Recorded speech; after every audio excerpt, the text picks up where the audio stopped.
একদিন সেক্রেটারিয়েটে গেছেন, বাংলাদেশ সেক্রেটারিয়েটে একদিন গেছেন, সেখানে গিয়ে একটি অ্যাডভাইজারি কাউন্সিলের মিটিং করেছেন, কিন্তু আপনি কি আমলাদেরকে মোটিভেট করেছেন?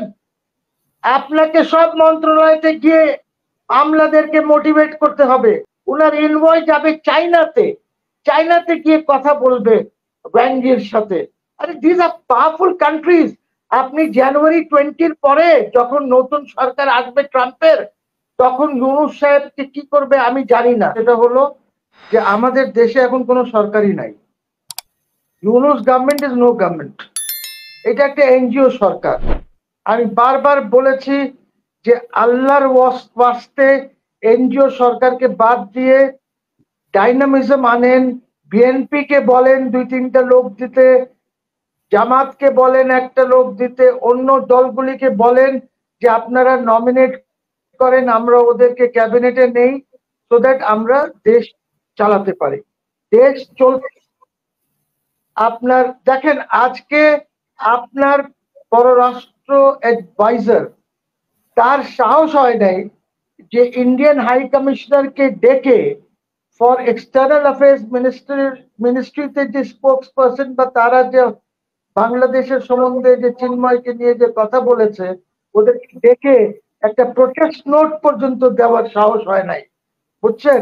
এটা যদি একটি সরকার থাকতো তাহলে কিন্তু এই সাহসটি দেখাতো।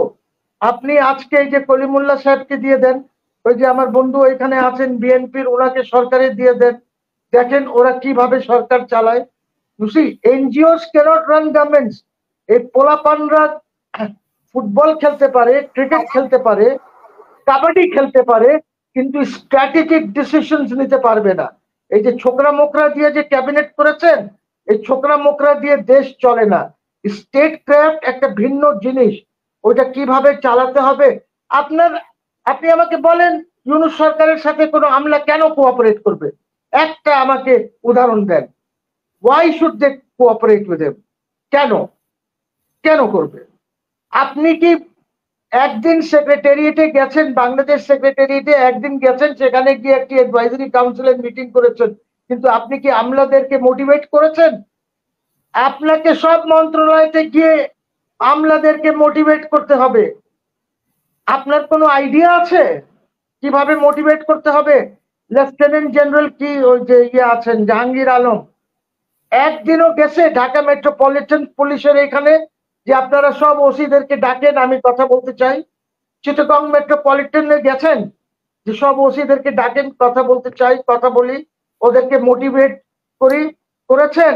ওইখানে বসে বসে শুধু ফাইল চালাচালি করেন আর কোনো কাজ করেন না।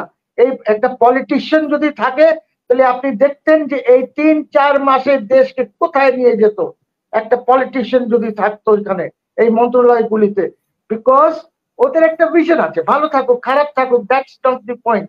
আপনি জামাতেরই লোক হোক, হিফাজতের লোক হোক, আপনি যাকেই দিতে, বিএনপি হোক, যাকেই দেন, কিন্তু এর চেয়ে বেটার করবে। Because this is not a government. Yunus should resign.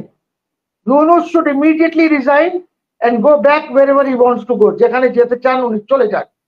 উনি সরকার দরকার হলে জেনারেল ওয়াকারুজ্জামানকে সরকার দিয়ে চলে যান, আমার কোনো আপত্তি নাই সেটাতে, ওরা রোড ম্যাপ দিয়ে দেবে।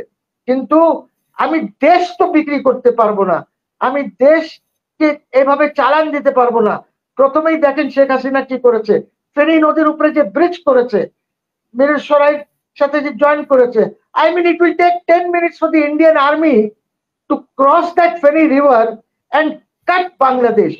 আপনার চট্টগ্রাম সব চলে যাবে, ওরা তো বোঝে এটা। আপনার যদি একটা স্ট্র্যাটেজিক এখানে যদি ভালো ফরেন মিনিস্টার থাকতো, উনি কোথায় গেছে বলেন? Has he gone to China? Has he gone to Russia? Has he gone to the SAARC countries? ওদের থেকে ইয়ে নিয়েছে যে আসেন আমরা, আমাদেরকে হেল্প করেন, এই সরকারকে হেল্প করেন, আমরা এইভাবে চালাই? মুখে মুখে তো ইউনূস কয়েকবার বলেছে আমরা সার্ককে স্ট্রেংথেন করতে চাই, কিন্তু কি বাসায় বসে যমুনায় বসায় ইয়ে হয়ে যাবে নাকি? বসলে সেখানে সার্ক হয়ে যাবে?